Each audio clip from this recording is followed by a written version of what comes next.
Et donc ça suggère que il y a quelque chose de commun qui est sous-jacent à la performance dans tous ces tests. Et c'est ça que les psychologues, à commencer par Spearman, ont appelé intelligence générale, ou encore facteur G.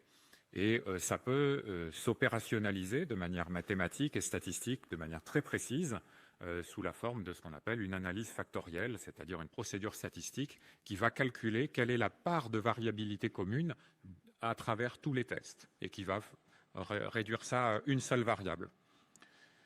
Voilà, donc après, il ne faut pas forcément réifier l'intelligence générale, il ne faut pas forcément se dire « Ah oui, c'est une fonction dans le cerveau, une capacité mentale particulière qui a une influence sur toutes les autres ». Non, pas forcément. Il y a probablement cette notion d'intelligence générale comme une fonction mentale particulière, elle est probablement pas correcte.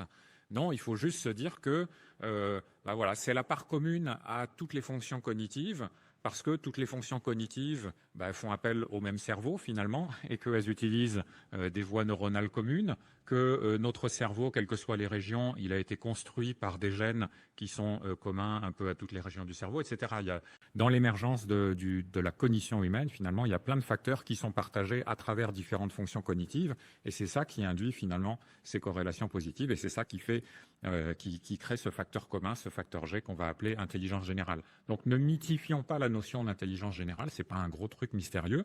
En fait, finalement, ça peut se comprendre comme une moyenne pondérée des scores dans tous les tests que vous avez passés. D'accord ? Donc d'une certaine manière, c'est un peu comme la moyenne qu'on a au bac. Au bac, on passe des épreuves en maths, en français, en histoire-géo, en SVT, etc.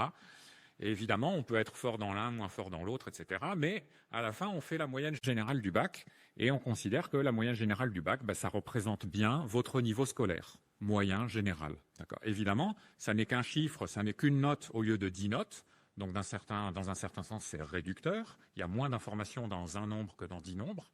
Mais quitte à tout réduire à un seul nombre, ce nombre, qui est cette moyenne pondérée, il est plutôt bien représentatif de votre niveau scolaire moyen.